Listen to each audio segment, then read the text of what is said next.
Hey guys, welcome to the broadcast. I'm Spencer Kobren. You're listening to The Bald Truth. It's great to be here. Let me give out the phone number. It's 888-659-3727. This is The Bald Show.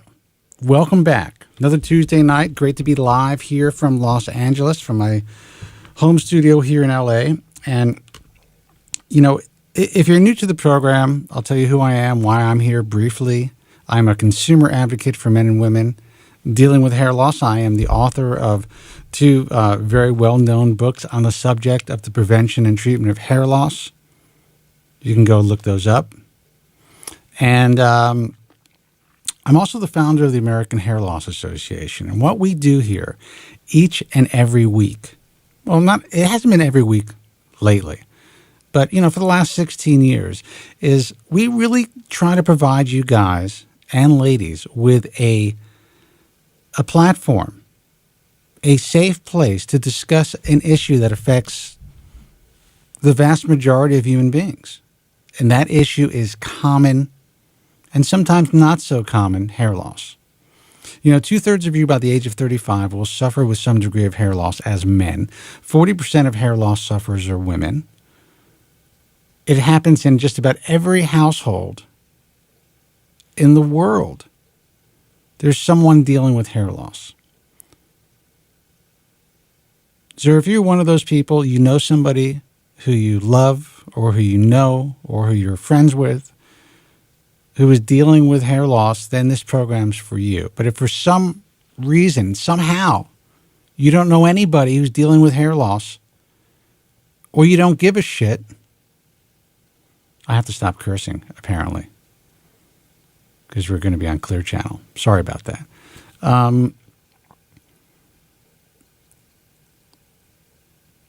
Then change the station. Don't watch this broadcast. Don't listen to this show.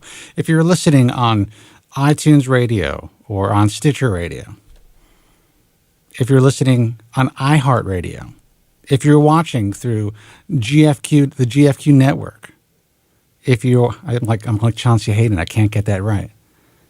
If you're watching through The Bald Truth, thebaldtruth.com, or on Daily Motion, or any of the many resources, Vaughn TV, Ustream.tv, and you're just stumbling on this live broadcast and you don't care about hair loss, and it's not the show for you.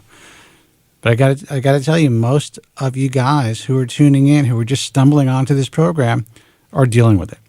So this is your safe place. This is a place where we talk about an issue that society does not allow us to talk about. This is a place where you guys have the opportunity to ask questions and get the truth about products and services that are being sold out there. It's a 3-point. Oh, now it's actually it's a little higher. It's almost a $4 billion a year industry now. I always say it's a $3.5 billion a year industry, but I know that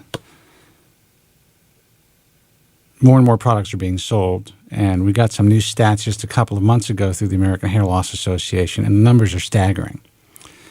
But anyway, 3-point-something billion a year industry, and 99% of all products being sold that claim to stop, prevent, or treat hair loss don't work. They can't help you. They won't do anything for you. That's what's so crazy about this. That's why I've been able to do this for 16 years.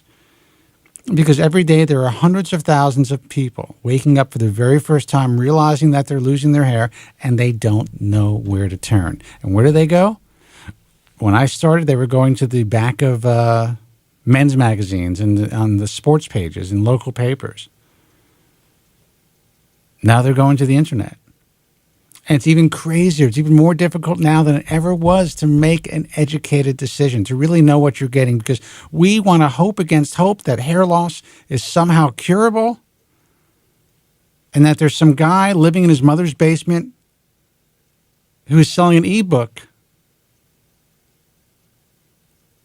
who's discovered the cure for hair loss. We want to believe.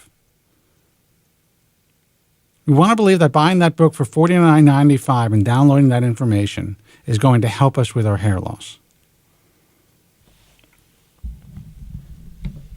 We want to believe.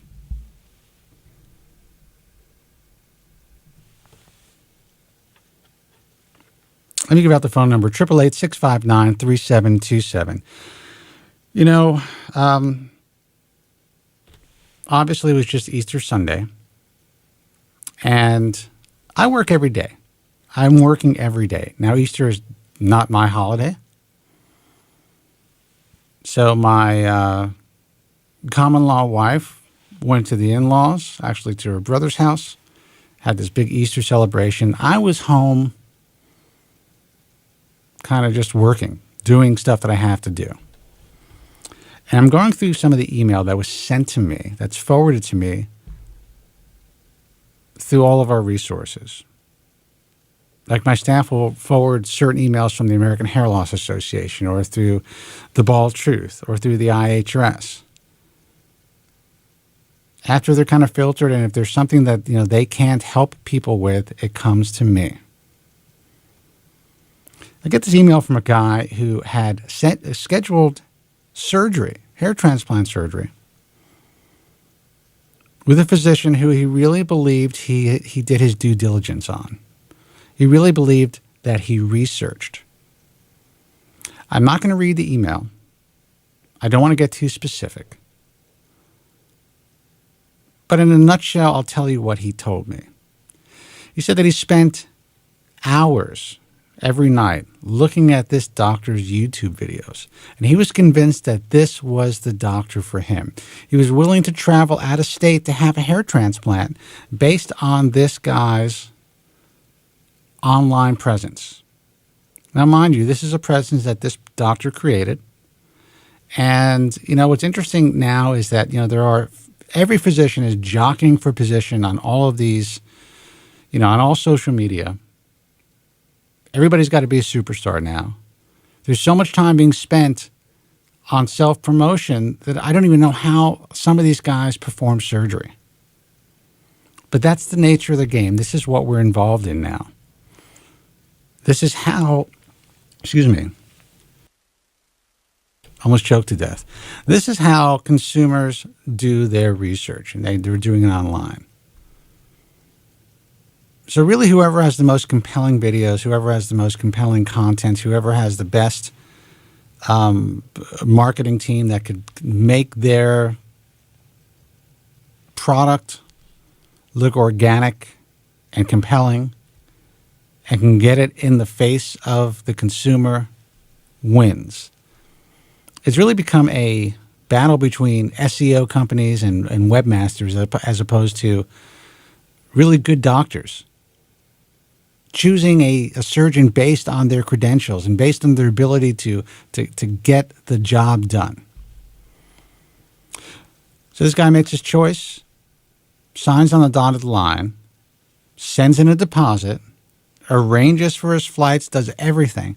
And then he decides to do a little bit of last-minute research. And he stumbles upon this doctor's Facebook page.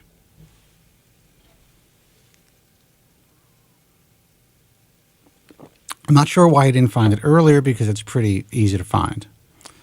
And he's going through the guy's page, and he sees all these images of him, this doctor checking in, through Foursquare to like bars and restaurants, running around with like Mardi Gras beads and, having his arm around like, dudes in blackface with nothing but, socks on their junk.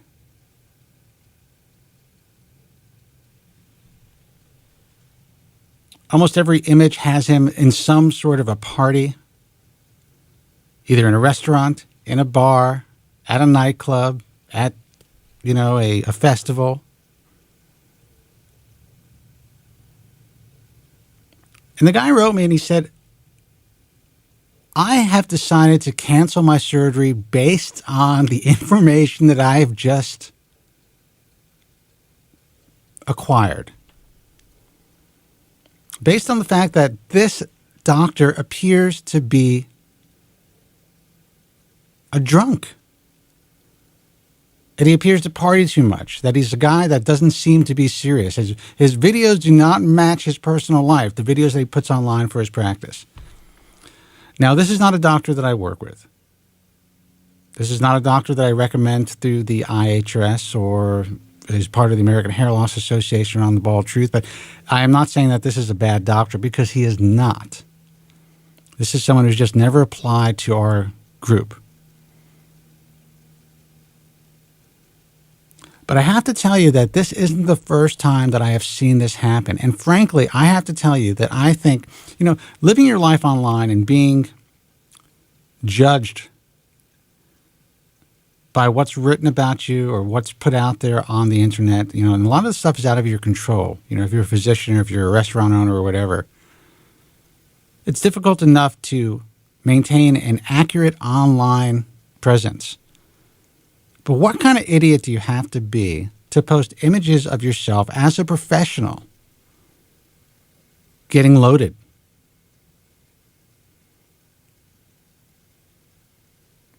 This guy lost a patient because of this. Had nothing to do with his credentials, had nothing to do with his results, had nothing to do with patient complaints or whatever, which, there are patient complaints about every doctor out there online, whether they're real or whether they're from a disgruntled ex-employee or from an ex-wife. But it was solely based on this guy's social behavior, the fact that he would have such poor judgment to put his life on Facebook.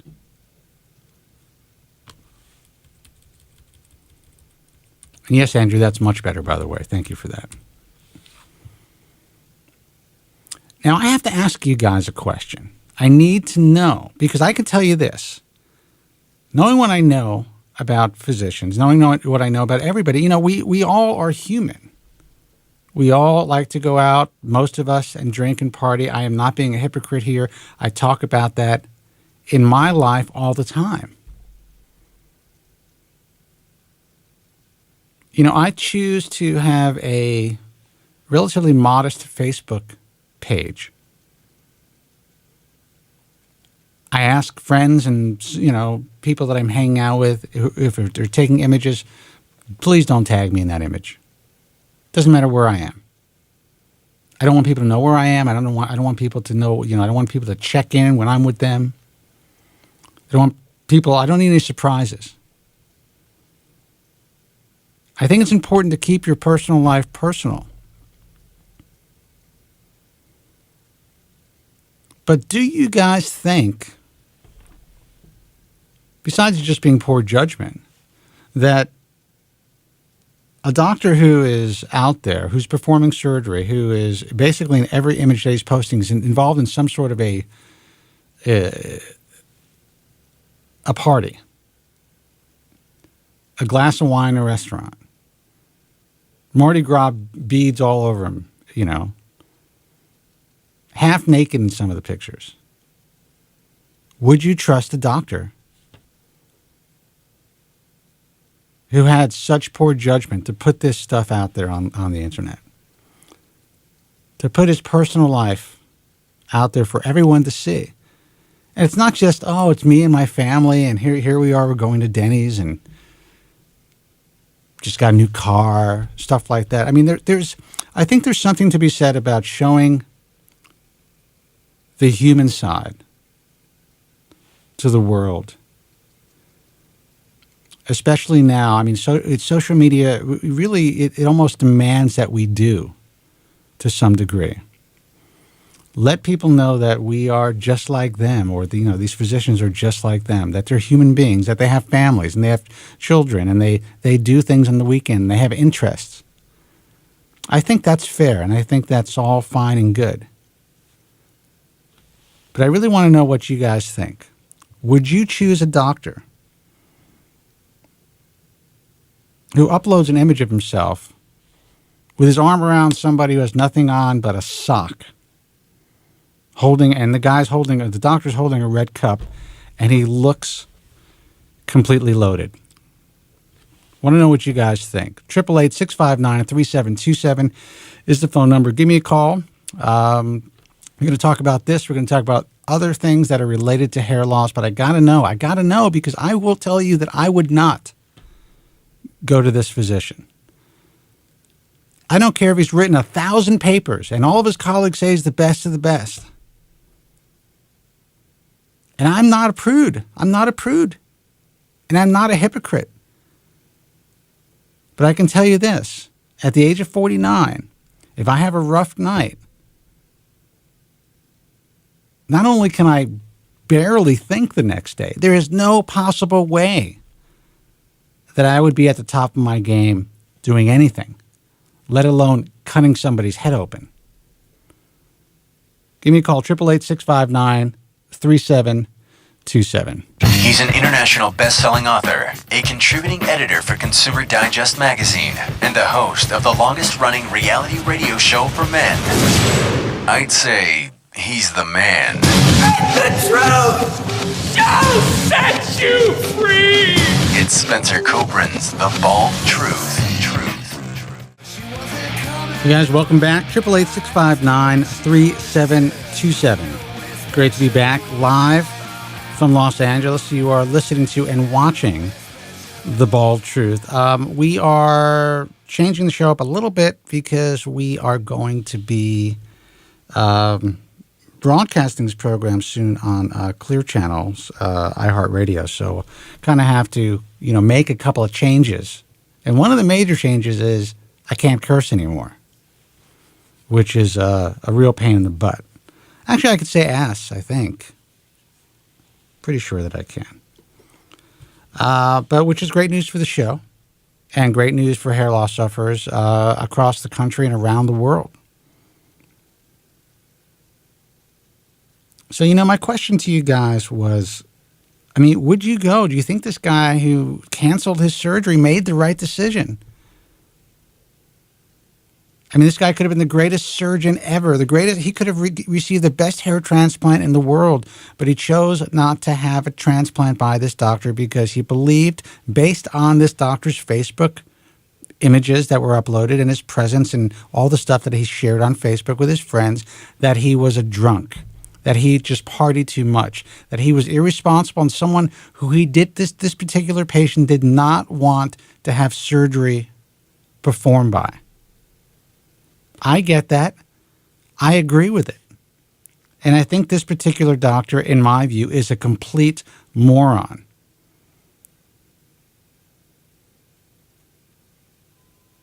Let me know what you guys think. 888-659-3727. Let's see who this is.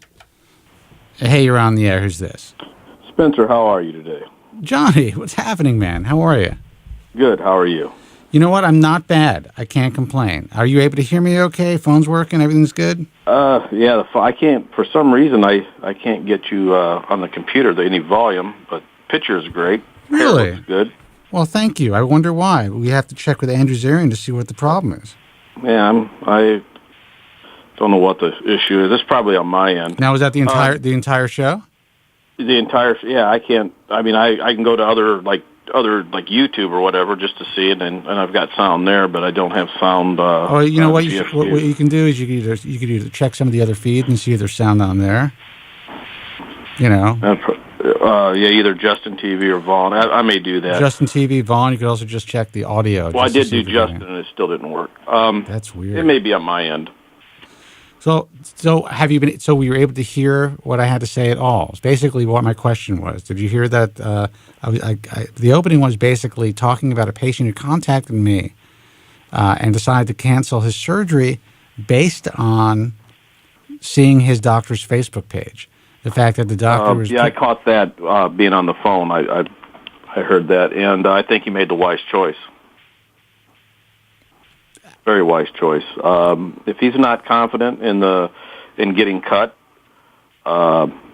he made the right decision. Had I had more information on the physician that botched me up, I probably wouldn't be talking to you today about this.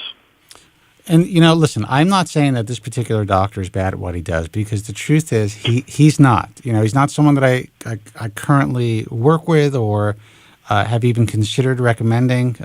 But, he also has never applied to the organization, so I have no idea. We don't receive a tremendous amount of complaints from this particular doctor.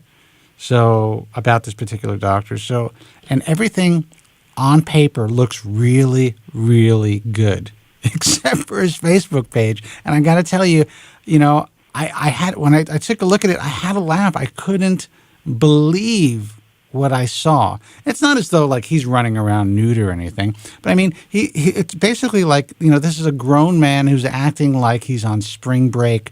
Like a frat boy. All the time, yeah.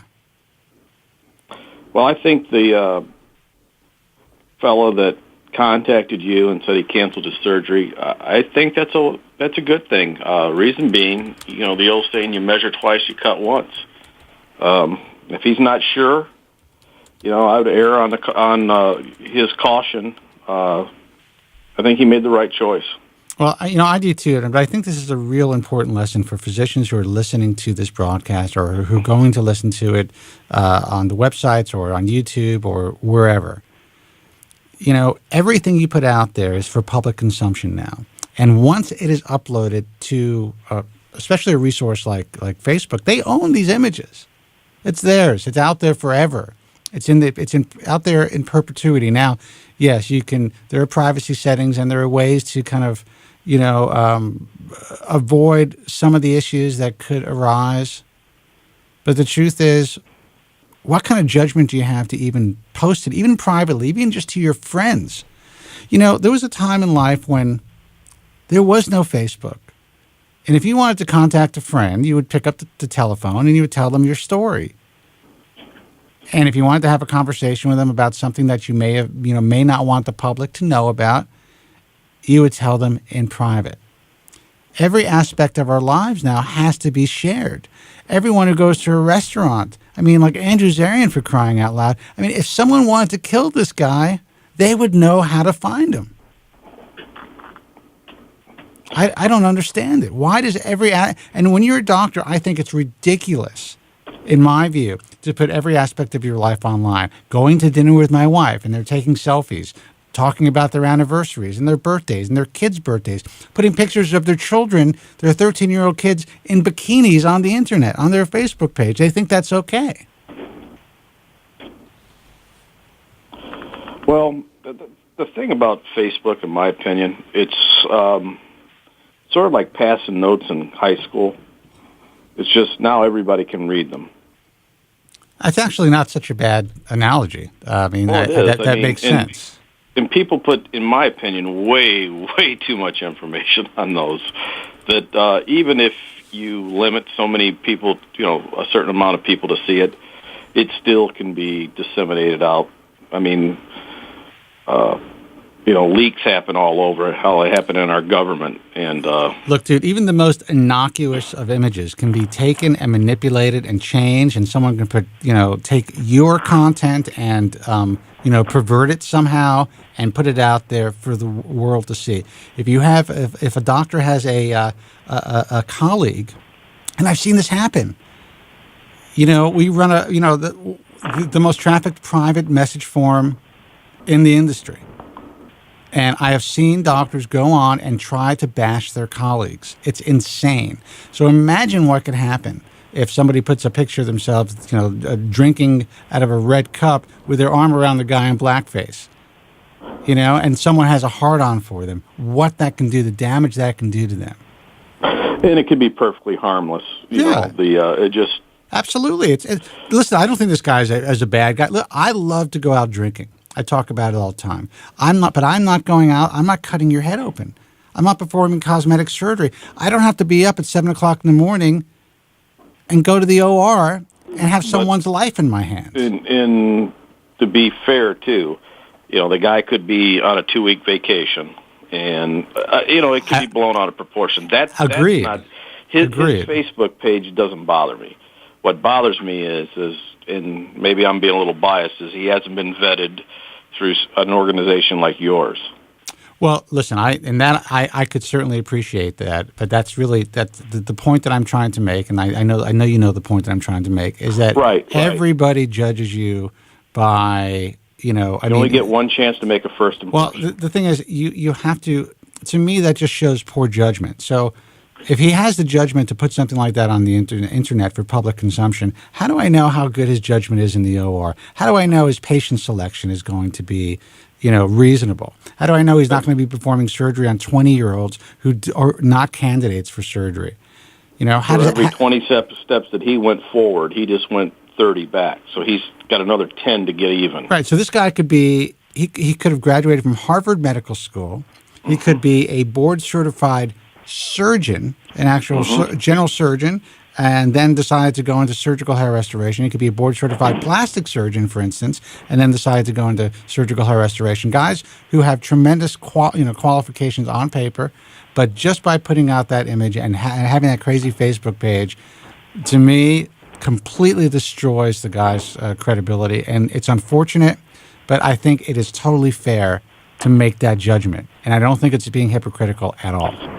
Well, I think so, too. Even if it's with a surgeon that's been recommended as, very high credentials and has been... Dude, let me tell you something. If I saw somebody in the IHRS who displayed some of the images that this guy was displaying, and I guess, you know what? That's a good point. I need to check all these guys' Facebook pages to see what's going on.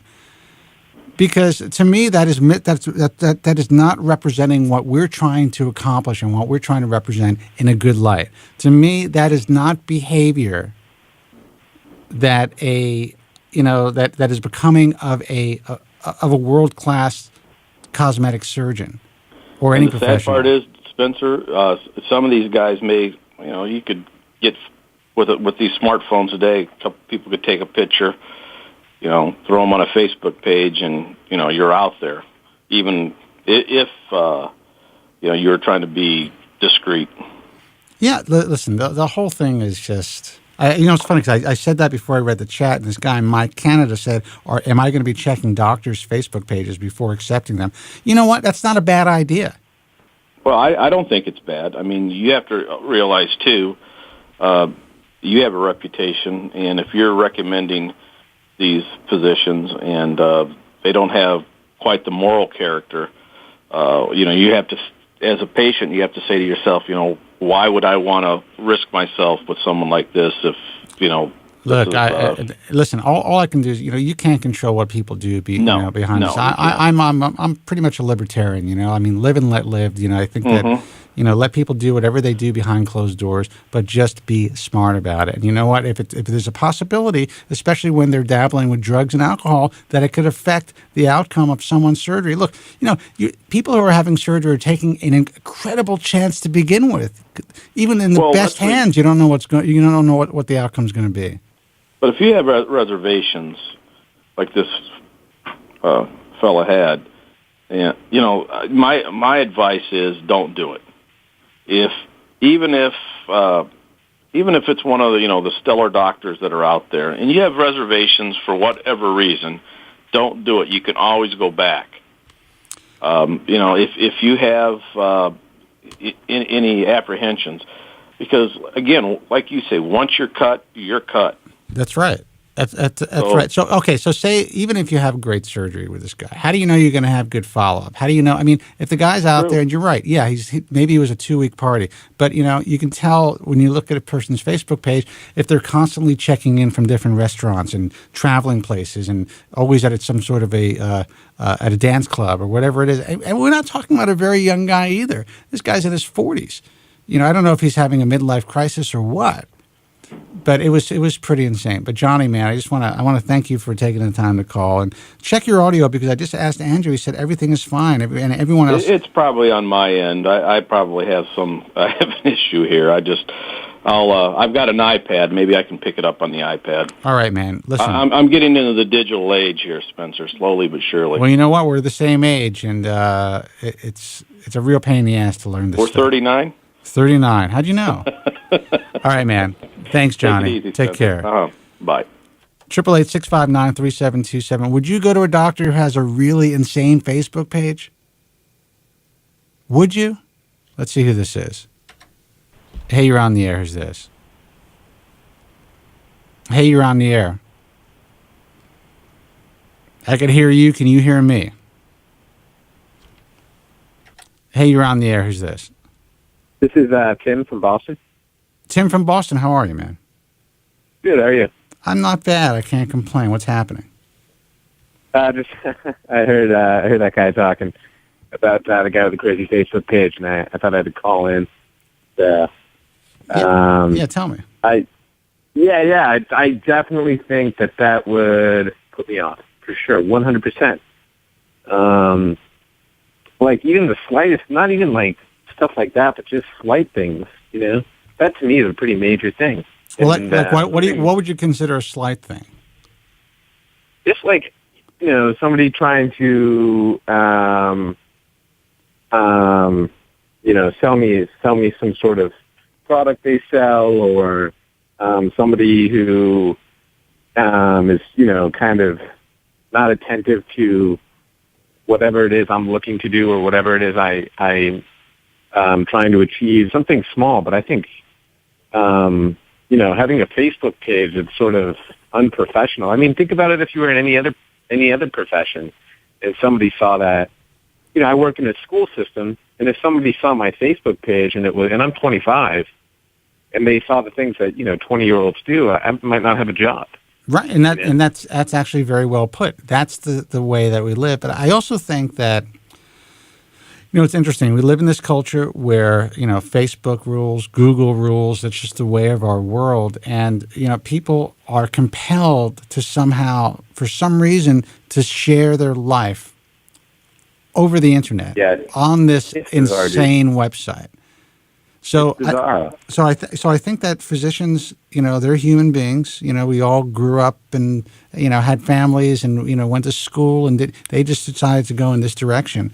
So I mean, I can see the human element of it. I don't mind a guy who maybe will post stuff with him and his family or his interests or stuff like that. I think it's a little weird. I really think it should be. I really think certain professionals should be very private. But whatever, that's fine.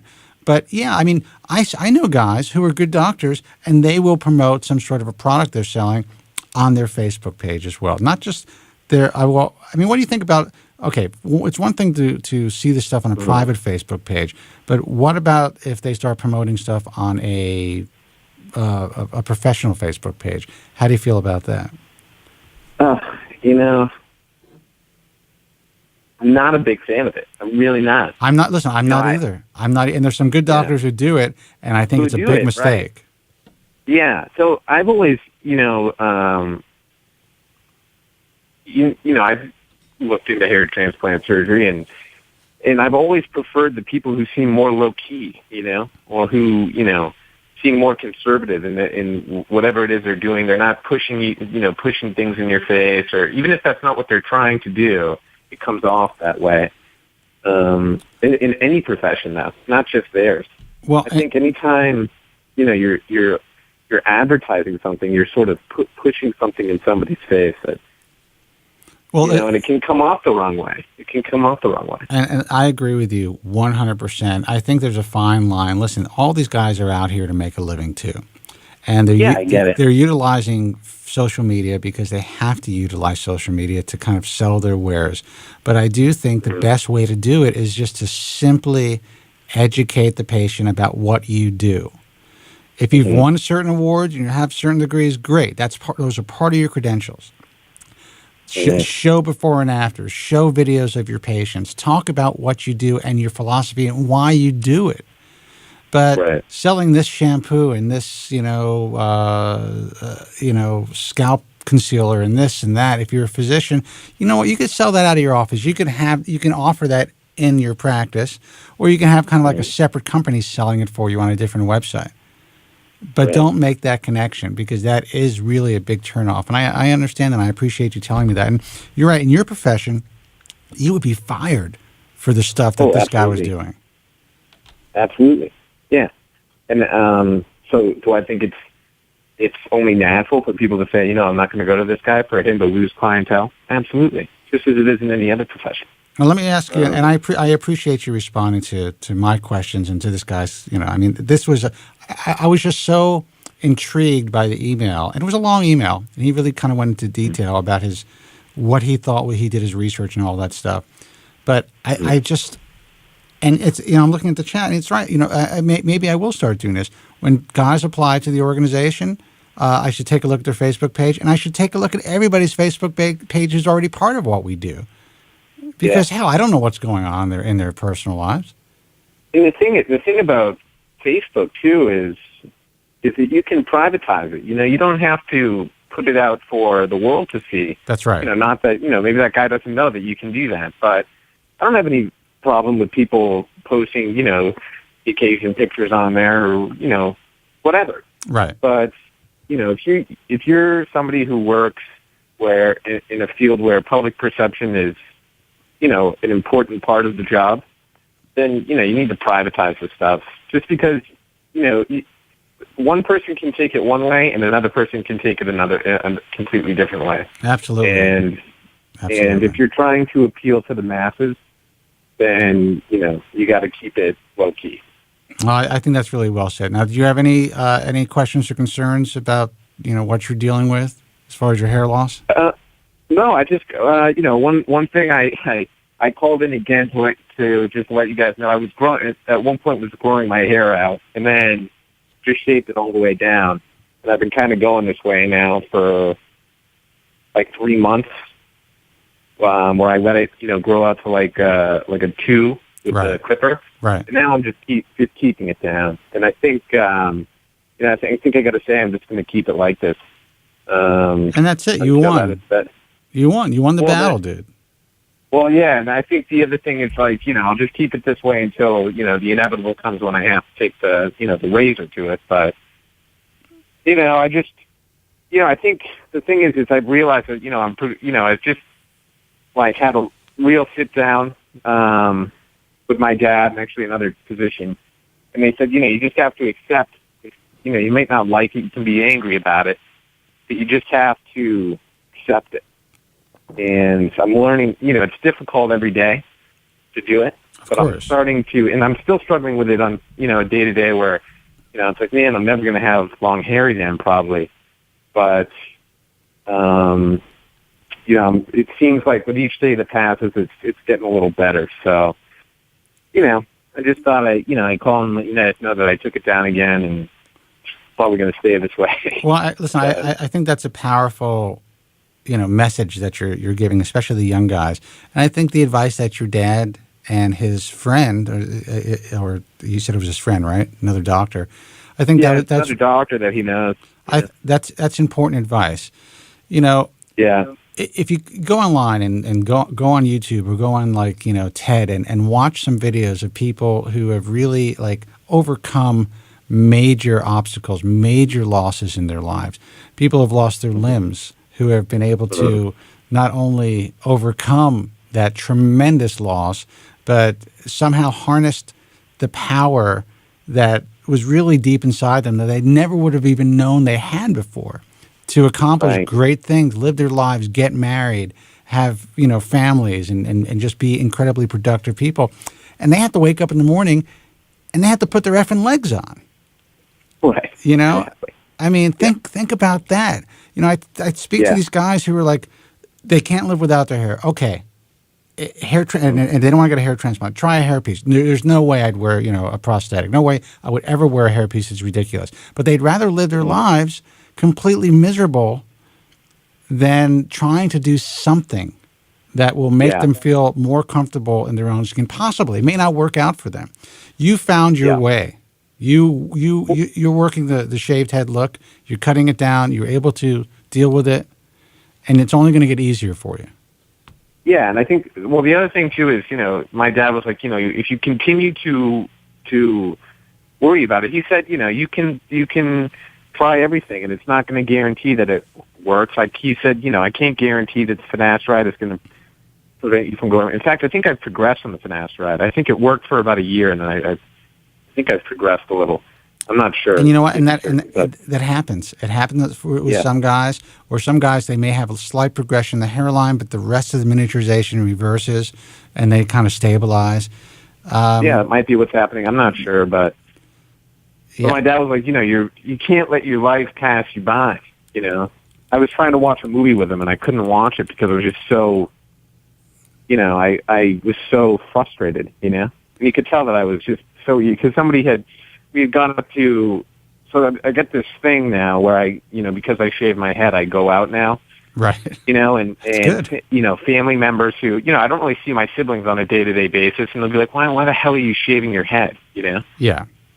And, it's like, my parents know why, but they can see me just getting, like, totally pissed off, enraged. Of course. So, right. And then, they just see it, like, my dad was like, you can't let this affect your life like this. He's like, you just gotta, you can't let it, take over your life. It's like, you get the rest of your life to live, and I was telling him how I was like, worried about not feeling as attractive as, I once did, and, not having success with, women my age anymore. And he was like, who cares? And that's, he says you're going to be better off not caring, and you're going to have more success.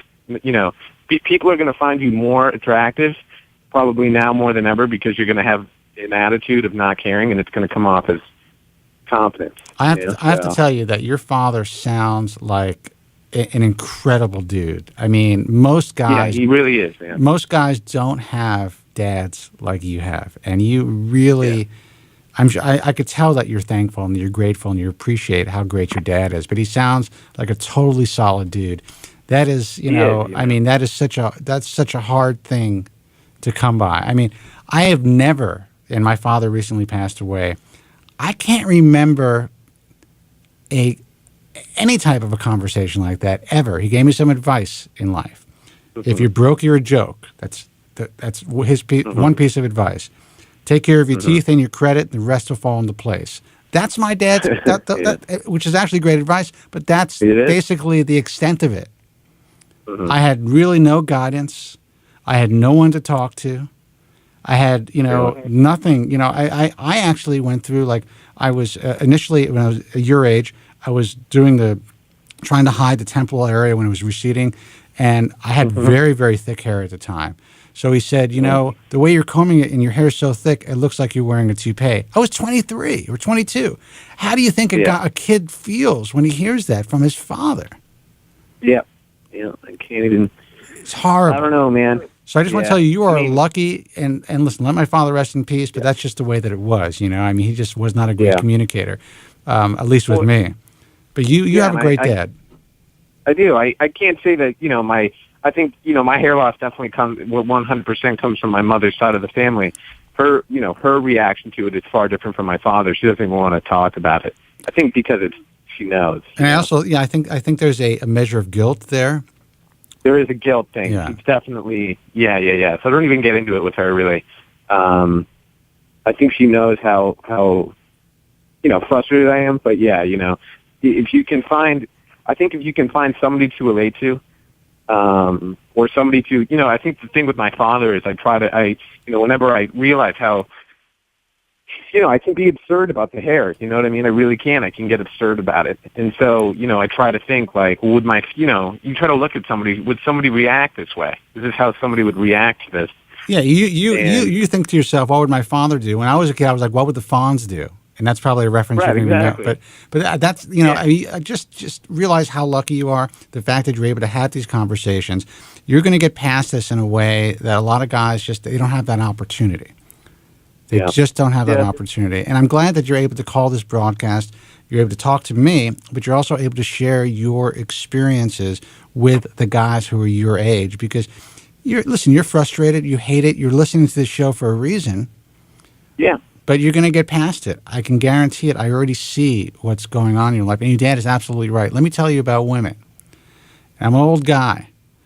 Mm-hmm. The best looking guy, you could be in a room with a guy that looks like Brad Pitt.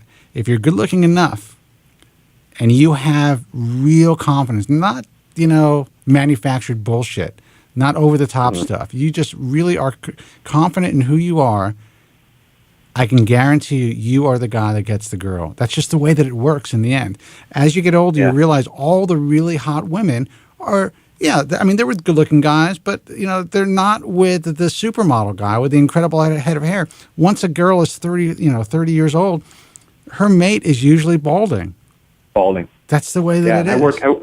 I work in an elementary school, but most of the kids' parents are, in their 30s. Yeah. I'd say 60. I'd say probably more than half. More than half are losing their hair. Yeah. Yeah. That's the way it is, man. So I mean, but listen, you're in a good place emotionally and mentally, and I appreciate you calling because I think this is an important call. It really is. So listen, man, keep listening, keep calling, and let us know what's going on in your life. I will, man. All right, man. Take care. Thanks for the call. You too. All right. 888-659-3727. I'll take another call before I go to break. Let's see who this is. Hey, you're on the air. Who's this? Where are you calling from? Hey, Spencer, this is Vic from D.C. Hey, what's happening, man? Long time. Oh, yeah. I think I just want to say that the previous caller I was listening in, he seems like a very intelligent young man, and I know firsthand it's losing hair at such a young age is tough, and he just seems like a guy who's going to psychologically push his way through it. And I think that's the entire battle, Vic. Everything else, if you end up losing the hair, and people think when they're like the guys in the message forums think that's losing the battle. Losing the hair isn't losing the battle. It's losing the ability to deal, or not having the ability, or not being able to gain the ability to deal with that loss, to somehow move on with your life, even though you have that loss. And I don't mean to cut you off, but I think about all of the BS that I've had to deal with over the years, especially from the younger guys. I'm very open about the fact that I, have to paint my head, or I'm open about the fact that I've tried, small hair systems in the back or wherever, and I've done whatever I can. I wear a lot of hairspray, and I figure out a way to make myself feel as comfortable as I can in my own skin. And frankly, when I'm walking in the streets, no one is looking at my hair, and I feel very comfortable until I tell somebody what I do. There are guys, and there's some real haters out there that, because you admit to having this Achilles heel, and because they're dealing with hair loss, they'll say, what a lot of people would think is, cruel stuff about me personally. Friends are going to do that to guys, especially when they're young. They're going to do that to guys who are losing their hair at a young age. And all that stuff, all this feedback could really F a person up unless you have the wherewithal and the backbone and the support system like this guy Tim has to kind of get past it. And then once you show that you're past it, all those comments end because they weren't real to begin with. Absolutely. And go ahead. The thing is that your show actually saved me from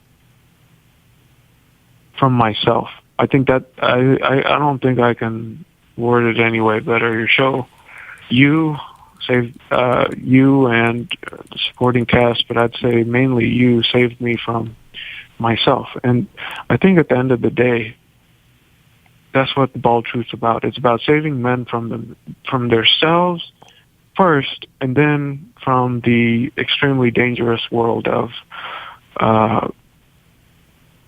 what all the products and surgeries are out there to offer. And I know you do that through the IAHRS, but mainly I'd say the fact that you give us a platform, not only online but on your live show. It's hard to put into words how much it helps, because nowhere else are we allowed to voice what Joe calls the suffering. And the reason I say that you saved me from myself is because I would have jumped in to a FUE procedure. But let me tell you,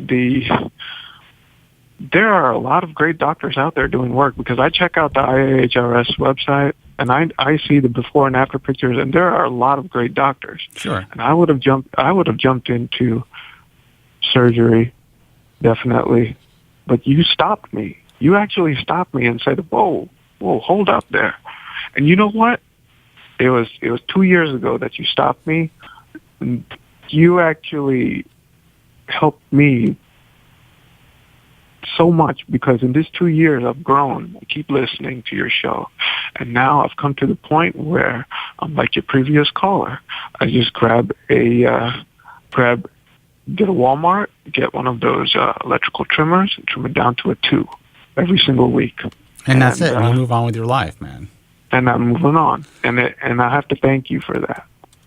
Well, I'm glad that I was able to, and our cast of characters have been able to help you, and to help you get past probably the most vital point in hair loss, and that's the initial throws. That's the, when you're at a tipping point, when you're ready to do something drastic to correct your hair loss. That's really an important tipping point in your life, because if you make the wrong decision, that's a decision that you will regret for the rest of your life.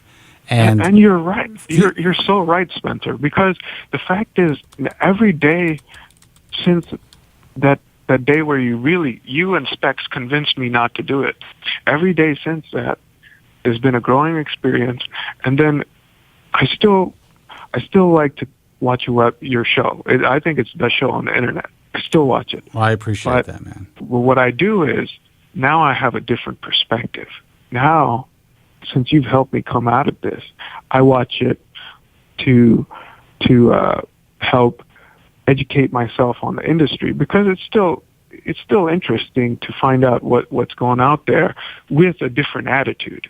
And I think that's what's really the thing. Well, now that the show's kind of evolving, and we're not really going back on terrestrial radio, but we're going to be, broadcasting through mainstream internet radio that's basically owned by terrestrial radio. So, there are changes that we have decided to make, and that I have decided to make. And one of the things is I really wanted to make it a more positive experience for people. Now, while Joe is always going to be a part of this broadcast, there was a kind of a running theme, and things seemed to be getting worse with him emotionally, and it was starting to bring the show to a halt, where there was only a very small subset of hair loss sufferers who were really engaged and really interested in being engaged in the broadcast. And these were really, sadly, kind of the worst of the worst on the spectrum. The guys that really could never kind of come up out of that dive, and who were just, rapidly, seeing the ground coming up at them. And a lot of these guys relate to Joe. Now, the reason I've had Joe on for so long is because I believe that there's a part of Joe in all of us. But I also wanted to kind of allow guys to hear some of the, the positive stuff. Allow guys to see, listen to guys like Tim, listen to guys like yourself, listen to guys who have come to terms with it, no matter what they've tried to do. Whether it's Joe Tillman, who's had multiple surgeries to get to the point where he looks like he's got this incredibly, great looking head of hair. That's what he needed to do, because he made a mistake early on. Who knows? Maybe he would have shaved his head like you if he never would have had that bad hair transplant early on. And maybe Joe from Staten Island would have been a different person if he didn't decide to make those fatal mistakes based on being so desperate. Right. So, your story is important. The fact that you have been a long-time listener, you've been, well, not that long, but, a couple of years. And the fact that you came into the game thinking that you were going to have surgery. And the only reason you were listening is to find out what surgeon to go to. Yeah, I mean, I really like you too. I appreciate that. But the fact is that since you stopped me from that, it's let me step out of the bubble, if that's a smart way of saying it, and be an observer instead of an actor. And so what that lets me do is look from the outside in. And now I'm seeing that if I had jumped the gun and done it, I had no idea how it would have turned out, because, like before, my hair loss is extensive, and just putting in some follicles here and there, it would have probably It would have been a disaster. This is what would have happened. You may have you may have had a decent FUE. You could have gone to somebody who was using a small handheld punch. Scarring might have been minimal. I remember from your story that you said that you have you're Brazilian, I think. So you have darker skin. There's a greater chance that the even the scarring is going to be minimal. It's going to be a little bit more visible on you. But even if none of that occurred, there's only so much hair that could be moved. And would you be happy with that small amount of hairs? Even if it's like 3,000 grafts that could be moved, and somehow you were not scarred in the back, which you would be from having that many FUEs extracted. I mean, you probably would end up shaving your head pretty close anyway. So then you might have gotten involved with the SMP and stuff like that. It could have been a headache that you would have had to deal with for the rest of your life. And now you're free from that. You're absolutely right. And I know you got a lot of callers, so I just want to conclude by telling your viewers, guys out there who are young, I started listening to this show when I was 24. I'm about 30 now. And you know what? Spencer gave me the absolute best advice. It's a permanent decision. Surgery is a permanent decision, and he saved me from that. And I just want you guys to know that things change. Your attitude changes when you later on. So please listen to Spencer, you guys. He's the first person to tell you don't jump into anything permanent. So please listen to him, you young cats out there. And thank you, Spencer. And thanks for keeping Joe on the show. I mean, I really like his second half of the news correspondent role you've given him. I really like that. I don't even know if he's calling in. I don't recognize. I mean, unless he's calling from a different number, none of these numbers are him. So I hope that he's okay. I'm going to have to check him out. Well, hey, thanks, Spencer. All right, you man. Have a great night, man. All right, Vic. Thanks a lot, Thank man. you. Take it easy. 888-659-3727 is the toll-free number. Lively show. I think that especially you young guys out there who are spending so much time on Bald Truth Talk, listen, the traffic's great. From a business standpoint, having all this traffic, having you guys sit there on the forum, reading what's going on, looking through images, just, spending 24 hours, 7 days a week on the forum, it's terrific. But you know what? I'd rather you didn't do it. I'd rather you go outside and live your lives. I'd rather you figure out something else to do. Shut your laptops, get away from your computer, and live. Nothing's happening on the forum that you need to check it every day. My father, let him rest in peace, told me several times that I'm the only guy that he knows who's working to put himself out of business. The fact that we get so many applications to join our organization, and the fact that I turn these guys, every week we turn people down. There's new guys who are constantly getting into the field, who may have learned to do it right, but just don't have enough experience under their belt. And they're sitting there, checks in hand, and I have to turn them down. Sometimes I think I'm stupid because I get crap anyway. So I might as well take these guys. 888-659-3727. Give us a call. If you have any questions, concerns about your hair loss. Of course, this is the Bald Show. If you guys want to continue to discuss this whole Facebook thing that I brought up, the fact that there's doctors out there that are basically exposing their lives in ways that, I mean, in no other industry would they get away with it if they were working for somebody. Why would they choose to put themselves out there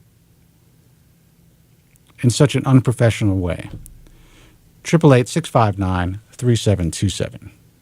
The winner of 7 prestigious Golden Forehead Awards. My family's always arguing. It always starts off innocent and then it gets vicious right away. So I was like, hey, looks like you're losing some hair. At least my wife's not a whore. Spencer David Kobren.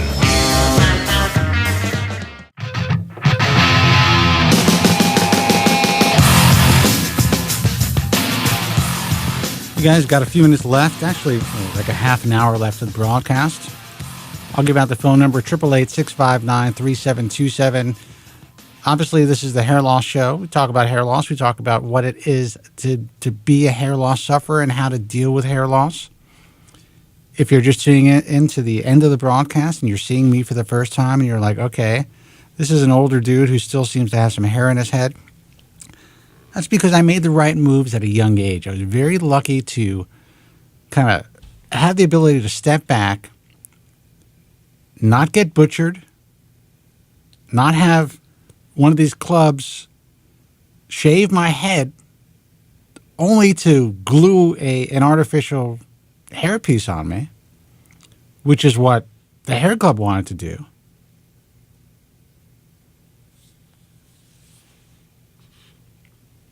Looks like we're having some problem with my video, but we'll see if that's still happening.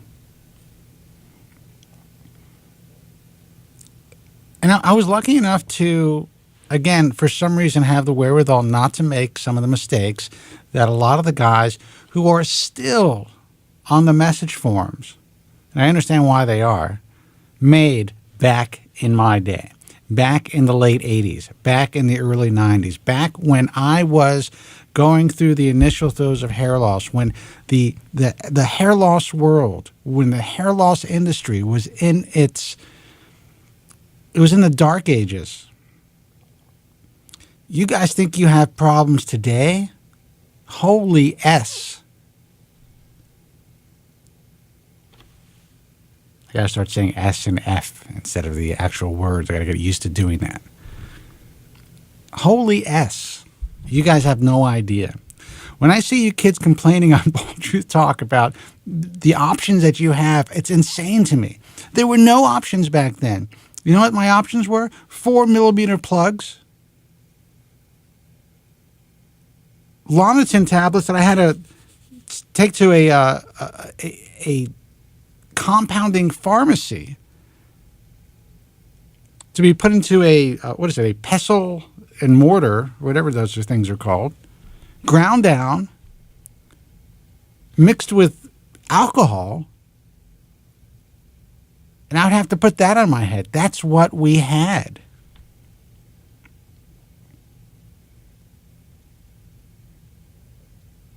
Having finasteride and dutasteride and having the ability to have a hair transplant the way that they have evolved today is a effing luxury. To be able to wear an undetectable hairpiece, if you know how to shop for one, is a luxury that was not afforded to guys of my era. That's the New York accent coming out.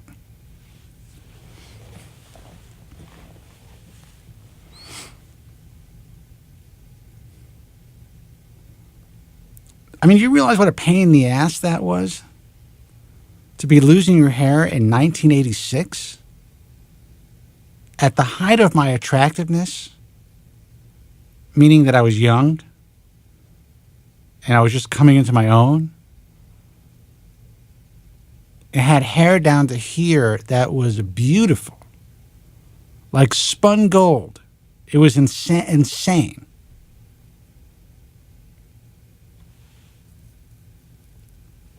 To start losing your hair in a time where hair meant so much.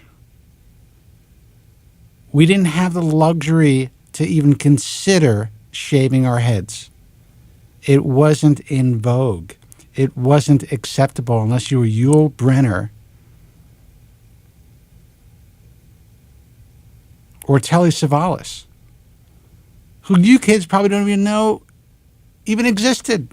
You don't even know who they are. Those were the two bald cats. Yul Brynner really pulled it off, though.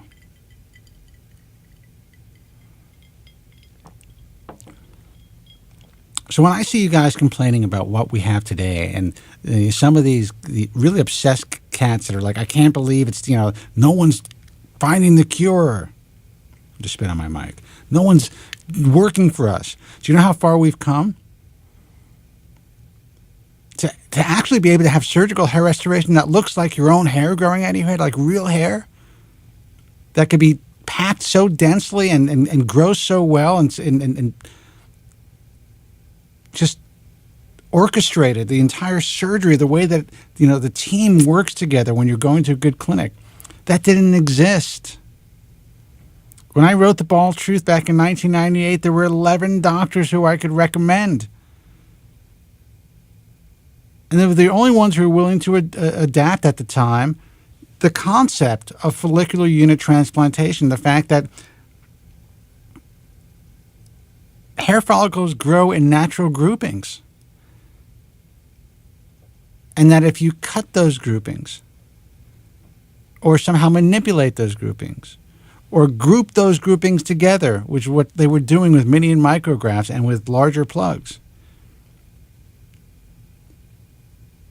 you're not providing the patient with what nature provided them with. And the fact that Bobby Limmer saw this, brought this to a conference, and everyone just was like, you know what, it's too much effing trouble to do. That's what we had back then. And frankly, that's what we had before The Bald Truth. No matter what some people may think, especially the young guys who don't understand the real history of this industry, before that book was luckily published by Pocket Books, by Simon & Schuster, before I was able to sell that idea and that manuscript, there was no financial incentive or pressure for the industry to change. There were a few guys out there who decided, you know what, this makes sense, we're going to do it. But there was no way to market that. There's no way to get it out to the masses. There's no way to make the consumer understand that this is what it takes.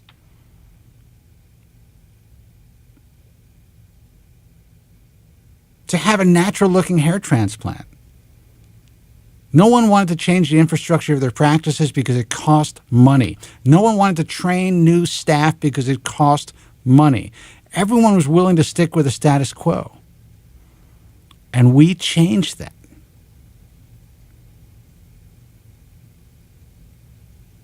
So when you young guys are like now struggling between strip and FUE and this and that, realize how lucky you are to have choices. Choices of two procedures that could actually give you a natural result. Those choices didn't exist.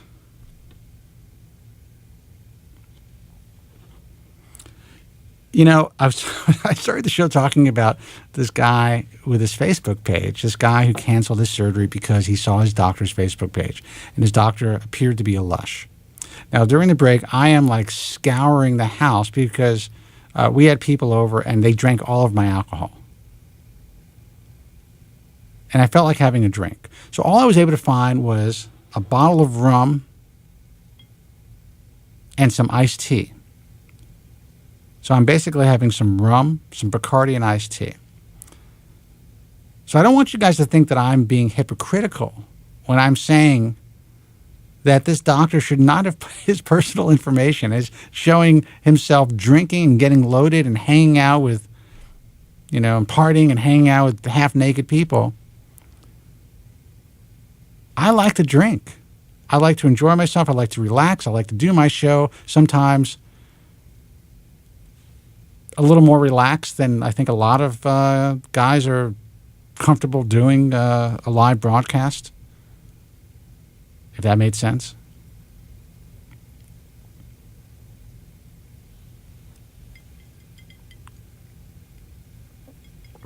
I'll give out the phone number in case you want to call in, 888-659-3727. But I'm kind of enjoying just sitting in front of the mic and doing a live broadcast. When I was on terrestrial radio, having that on-air light come on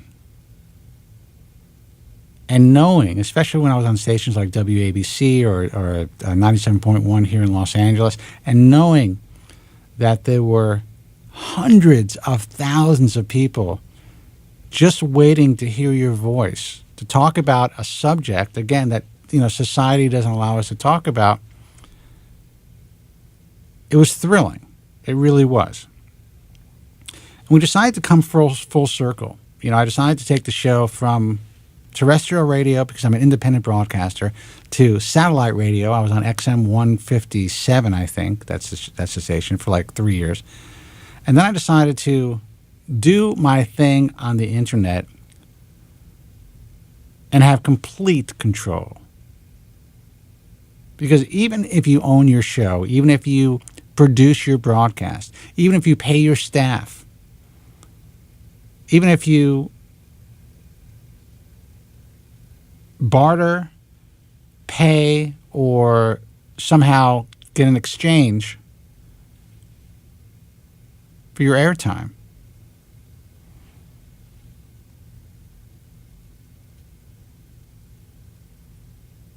you're still, you have a responsibility to your audience to really do the best possible broadcast you can do. And there's a certain excitement about that these guys are, they're waiting for it. And when I do this live broadcast, it is exciting to some degree. And now I'm excited that we are going to be back full circle on internet radio, but that's run by a terrestrial radio company. It only took 16 years for them to kind of get what I do. Now, we always got the numbers. We were the only weekend broadcast on all these stations that ever really got Arbitron numbers. I had a 2.7 share here in Los Angeles. And I never forget when the program director said, A, it's insane that people are listening to The Bald Show, and B, he has never seen a weekend program get such a large share of the audience. What we are going to accomplish in the next year is going to be groundbreaking. And I'm very excited about that. And I'm excited for hair loss sufferers. And that's what I wanted to say. 888-659-3727. Let's take a phone call. Hey, you're on the air. Who's this and where are you calling from? You're feeling the power of your own voice tonight. I can tell. What's happening, Marcus? How are you? You've got a little rum delay this evening. This is nice. You're relaxed. The words are parsing out. Thank you. A little more slowly. I appreciate it feels that. Good. That's good. Actually, Really I just started my drink, but yeah, I appreciate it. I think I'm Wonderful. a little slower in general. Could be my medication. Well, we all need that. Give me the 6-month update, if you would. It's been a while since I checked in with this show. Let's see. 6-month update. Nothing has changed except Joe's not on the program as often.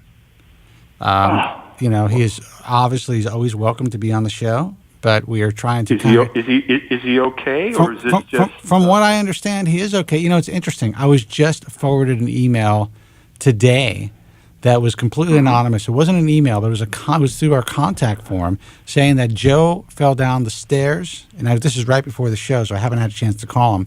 And he's in the hospital. I don't know if that's true because I'm pretty sure that Bald Jerry or Artista or somebody would have actually contacted us to let us know. Right. So I hope that's not the case. I hope there's always a space for Joe on your show because I view him as the Ed McMahon, Paul Schaefer of the Bald Truth. There always is a space for him. I told him that. I said, we're going to bring him in on the second hour. He's going to be able to do Joe's news. He's going to be able to hang out and talk. But we have to kind of create a little bit of a, positive platform for guys who are really suffering. Because to tell you the truth, man, the attraction, we were starting to really get the guys who are more like Joe, we're starting to become real groupies of the program, which is great. But we want people to have a positive experience as well. I get you. Look, the world has kind of moved into this fappy talk, and you got to go with it. Right. I completely understand. So what's happening with you? But as one of those depressing Joe groupies, let me chime in on my 6 months. The last time I spoke with you, oh, wow, it was utter darkness, and I think I told you that I had a visitor who made a comment not once but twice that, hey, let me get out of your hair now that you have so little of it left. Oh, yeah, that's... And that leaves a mark. Oh, does it ever? Yeah. Good pun intended. After spending six figures plus on this whole ordeal over 2 decades, and counting the psychological, punitive damages and the deferred income, it's $1 million plus, and I should have warranted results, but I've got none. I know. So at that moment, you even told me, hey, man, maybe I need to just get under a piece.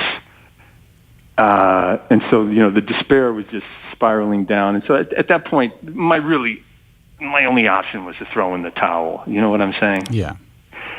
And I like... Now you're saying throw in the towel and get yourself a piece, or throw in the towel and what? Well, how can I throw in the towel now in some respects? Because first of all, I'm all scarred up, so I can't go the shaved route. Right. What I have is unacceptable. The piece makes me feel queasy. All I can say is this, though, Spencer. Despite all the mess ups, and my greatest flaw is not only do I hate to lose, but I don't give up. Right. And so the last 6 months, I continued. I labored on. I soldiered forward and made some. I tweaked around. I tried to make some changes, and I end up going to the stylist to get a haircut. And he looked, and I wasn't looking at him eye to eye. I caught his expression in the mirror, and I was like, "Oh God, how bad is it this time?" Yeah. And then he turned the chair around. He said, "What are you doing to your hair?" And I was like, "Oh man, it's worse than ever." And I told him, I said, First of all, I don't shampoo my hair anymore. That had just happened about 2.5, 3 months prior to this visit. I no longer shampoo my hair. I do wash it, but I don't shampoo it. And what's the difference? The difference is that I have a neighbor from India, and she tells me all these shampoos are kind of like a modern invention of the 1970s. They're garbage. And she basically has given me these decoctions of herbs. And they're simple herbs. They're things like hibiscus and alma and yarrow. So I was doing that. There's no sudsing. And so it's kind of strange at first. However, it maintains, I'll say this much in defense of it, it maintains your hair's natural oils. And it takes about a month to 6 weeks to get used to it, but your hair adjusts, and it is what it is. Secondly, I got a derma roller. Wow. And I started derma rolling. Started at 0.5, moved up to 1.0, and now I'm at 1.5. Now, actually, 0.5, starting at 0.5, that's pretty hardcore right there, to tell you the truth. 'Cause a lot of guys will start at the smaller 0.2s, and then go up to 0.5s, and you're at 1.5. So you're really causing a lot of abrasion. You're actually cutting into your skin. I'm pretty gentle with it, though, because you can, your hand is the pressure gauge. Right. So I'm pretty gentle. And so anyways, I explained this to him. I said, these are the 2 things I've been doing differently since we last, sat in your chair. And I said, why? And he said, because you have more hair. Really? And Spencer, that was the first time, except for one other instance, right after I had not right after, but about a year after I had a transplant with the Botch brothers, as I called them, the brothers of Toronto, Canada hinterlands. Right. Sure. There was one incident where a stylist also said, hey, you have more hair. Other than that, this is the first time in my entire life that anybody has said, you have more hair. Now, let me ask you this. You have been to see Joe Greco, and you've had PRP. Right. And you've had it done several times. Now, Joe is a huge proponent of derma rolling, not just during the procedure, but to take one home and to do it on a consistent basis. Is that why you were convinced to do it, or were you reading about it online? He never gave me a derma roller, although in retrospect, when I think back, I was under anesthesia, in his office because he does numb you. And I think the last thing he does before you leave the office, I think he rolls your head. I'm not positive about that. I never asked him, but I kind of got that He sense. actually rolls your head before. Okay, then it's before. Yeah, it's before, yeah.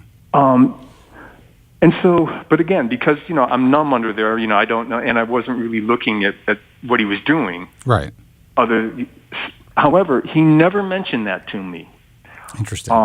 All I can say, though, is now about twice a week, I roll. And I wash about twice a week now. That's it. It's about, it's pretty low maintenance. Now, are you seeing the change yourself, or were you just alerted to the change initially by your barber, and then Well, here's the thing, and this afflicts at an exaggerated, distorted level the bald community more than anyone else. When you look in the mirror, you psych yourself into seeing some things that probably aren't there. That's true. Yeah. That's how bad this bald affliction is. I know. And I can only say this. Yeah, I thought I was seeing something positive about it. I certainly thought that the consistency and the texture of the hair, you were talking about your long golden strands. My hair in its great heyday was silk. It was just pure silk that could go down to my waist. It was unbelievable. I know. And girls would come up to it feeling it. You know? Dude, that was like my calling card. It wasn't even like, I don't even think people were looking at my face after a while. It was just my hair, and it was so easy to attract women at that stage of my life. Right. That's why they call it the crowning glory. That's right. It's incredible. So, I was looking in the mirror and I was thinking, maybe something's going on here. And then when he told that to me, this is a no BS kind of guy. That just convinced me that, hey, something's at work here. And then, I would check, man. I would, get a mirror and check my crown and so forth. And I can only say this. I checked it today, in fact, and that was one of the reasons I ended up calling you, because it's like, wow, man, I haven't spoken, with Spence in the longest. And you know what? Where there were clearly defined bald areas before, I now have those areas now are not a full patch of hair, but what they are, it's a thinning look as opposed to a bald look. And that's significant. It is significant, and there is absolute evidence that rolling, that basically causing these micro wounds, will induce hair growth, and actually can reverse the miniaturization process, in the areas that are miniaturized. It has been shown, and Joe Greco is one of the first guys that really, he brought this to the ISHRS, and he really believes in it, and he utilizes the derma roller before he does PRP. And usually, at least from the guys that I've spoken with, and I'm surprised that he didn't suggest it to you, I don't know why, he suggests that people roll at home. He even suggests that I do it, and I told him, I said, listen, Joe, I wear makeup on the back of my head. I don't want to start wounding my scalp and then put this makeup on. Unless things get worse, I'm not going to do it. Okay, that's a good point, because, for instance, I too will wear makeup when I go out. If I don't go under a hat, I'll go under makeup. Right. But you're right. I will not do that unless, put it this way, I will only do that if I have rolled 2 days or before. Yeah, if it's healed, it's different, yeah. Right. If it's within 48 hours, I will not put the makeup on. Right. So, but I have to be seen to some degree almost every day, or I have a meeting, whatever it is. It's difficult for me. And for me, listen, I'm in a different position than you are. So for me, having to do the, 5-minute makeup job, it's not the end of the world. It is what it is. It's how I live my life. But there are times I'm like, you know what, maybe if I put that effort into rolling, I can grow, even if it's just 30% more hair back there, it would make a huge difference. And there are guys who are claiming online that they are getting these results. And according to Joe Greco, he sees it all the time. So I absolutely believe there's something to what you're saying. There's no doubt. And your hairdresser told you. You know what? And again, I didn't expect it. In fact, I expected the opposite when I saw his grimace through the mirror. Yeah, you're like, oh, shit. Exactly. I was like, uh-oh, the despair continues. By the way, Suncast, you got to cut that last S word out. Sorry, go ahead. Because I was in a dark place there for several months. But again, I refuse to throw in the towel. That is my flaw. It will be my, curse to the end of my life. But that's who I am. And so, I'm in so deep on this that I cannot turn back. Like these other guys who can either just shave it off or whatnot. That's not an option for me anymore. Well, I mean, for guys who are just tuning in, why don't you give just a brief description of what you've been through the last 20 years? I've been through everything. I've had hair transplants. I've had scalp reductions. I've had, whatever cure has been pronounced to mankind. The only thing I haven't done is propecia. Right. I have done the PRP, and in fact, I now view the derma roll as kind of a mini PRP treatment. And I think what's happening in my case is that because I've had so much HT work, I think there still were some residual follicles that were implanted that weren't really maybe popping out, and those came to the surface. And that's a possibility. And that actually is not it's not a bizarre thought. I mean, that is a possibility because it has been shown that sometimes, for whatever reason, there is some dormant growth or dormant hair that does not pop up. That's part of the follicle. So if say you got mini micrografts, there could be some hairs that just for whatever reason stay in that vellus state because they weren't necessarily, extracted within the natural grouping or the follicular unit. So sometimes these mini micrografts actually will carry dormant hairs. So absolutely. I think you're on it. And I think what derma rolling is doing, it's kind of mimicking in a very subtle way the growth factors that Joe Greco actually injects into the scalp. Because what does that do? When you make an abrasion, your adrenaline starts to rush, and your growth factors now are coalescing around that site. Well, just the the healing process itself is causing that to happen as well. So you're creating more collagen, you're creating more growth factors, and you're creating an environment for the kind of regeneration, which I absolutely believe in. Right. Yeah. I do too. And here's one other anecdote. There are very few people I've really exposed myself to on this whole ordeal. And there is one, and she told me, she says, it looks like your hair is like on push-ups. It's got like some lift to it. Wow. That it did not have before. And that part was correct. And I noticed that myself. But again, I didn't know if I was just deceiving myself in the mirror or not. But for her to say that was just validation that, you know what? I don't know how long this is going to last because, hey, I'm aging out. I'm not like 22 anymore. Right. But that's unsolicited, and that's and same with your hairstylist, and that's the best. Absolutely. That's got to be the best feeling in the world. You know what? It got me back in the game to keep at it because as I said, I have no other option. But if I'm the guinea pig that helps a lot of the young sufferers out there, then so be it. I got to tell you something, Mark, because I've known you for a while. You've called the show for years, and even the last time that we spoke, you did not appear to be in a distraught or desperate state. Now, you voiced it, I think. But, it just, you could hear it in somebody's cadence and in somebody's tone. And you just never really have that. So as bad as you may have been, excuse me, I really think, you still got your shit together, dude. And, part of that is because, hey, I feel lucky for life. For starters. Right. Yeah. And I've had tremendous family, beautiful parents.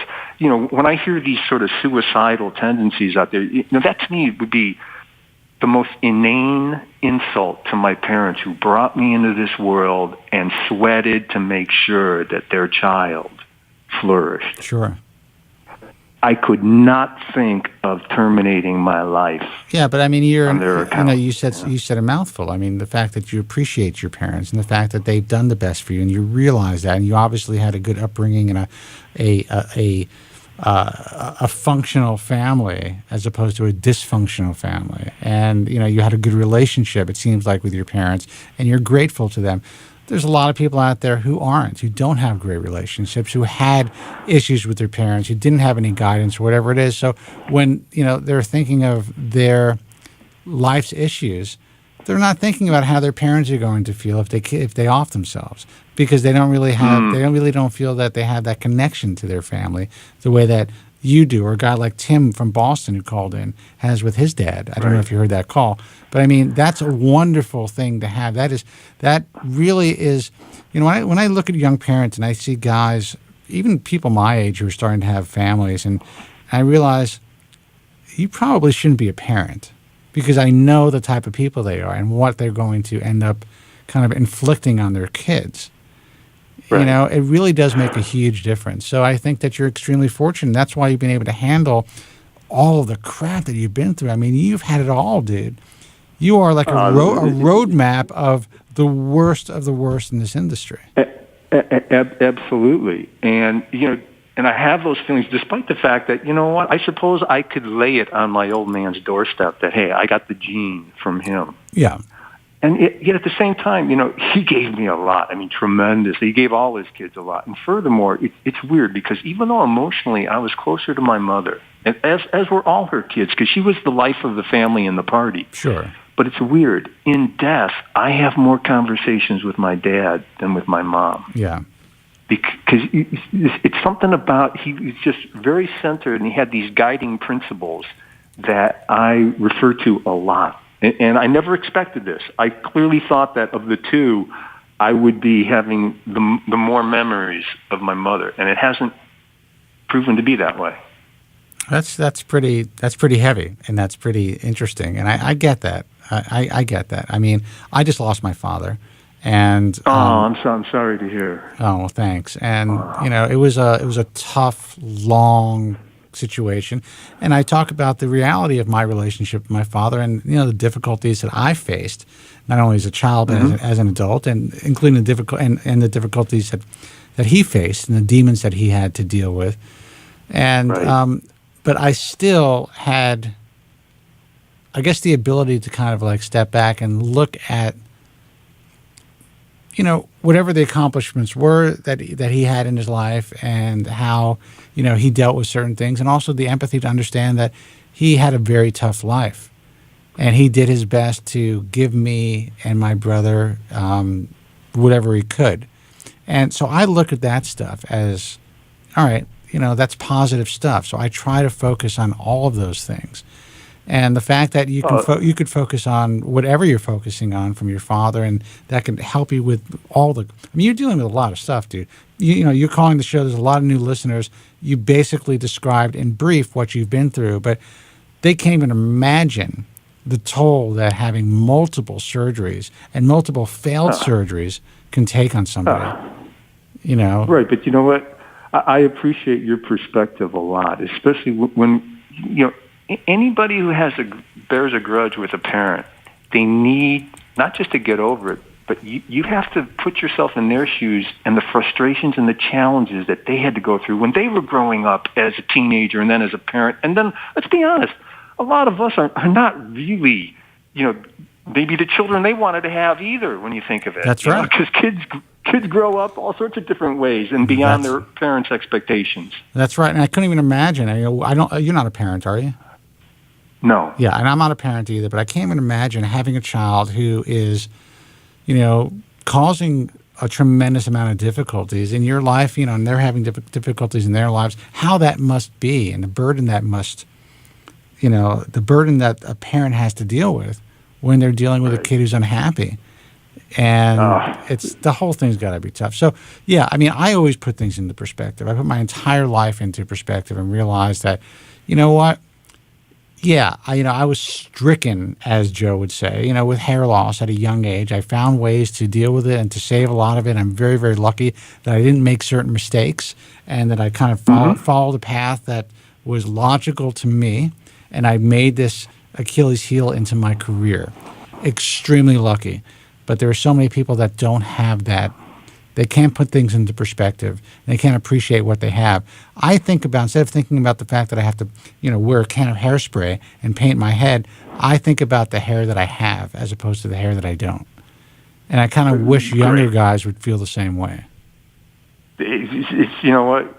That's the glass is half full. And that's always better than the glass is half empty. Because, in the end, as they say, the pessimist might be right. Yeah, the world's going to go to hell, but the optimists are going to have a better time with it. That's right, man. Listen, on that note, and that was very well said, Marcus, it's always a pleasure. I'm so glad you're doing better, and that, I think it's great. I wish you would kind of keep us updated on your derma rolling.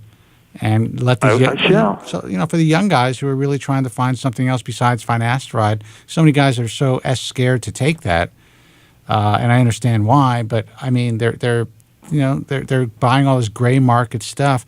Maybe something as simple as doing this mechanical procedure on yourself a couple days a week could really work.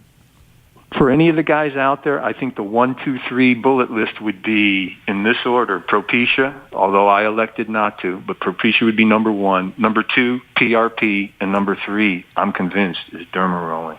Marcus, that's great advice. Thanks for the call. I'll talk to you soon, all right? Be good. All Bye. right, take care. Guys, we got to close up shop. I want to thank all of you for tuning in. It was a fun show. I'm going to actually have to check on Joe because he did not call tonight, and maybe that email was legitimate or that contact through the contact form, except they did not give a way for us to contact them back. I'm assuming that if Bald Jerry is in the chat somewhere, that he knows how Joe is doing, but I will contact him to make sure that he's okay. Let me give out the websites. It's thebaldtruth.com to see archives of this broadcast and of the UK show, which is doing really well, by the way. I want to thank everyone who is listening in Europe and who is emailing us and who wants to participate in the program and wants us to do it on a more regular basis. We will be doing it on a more regular basis. This broadcast can obviously be heard on the GFQ network as well, and on YouTube's GFQ's YouTube page if you want to check it out there. If you can't, for some reason we get the archives up late on thebaldtruth.com, you could always check out YouTube or GFQ.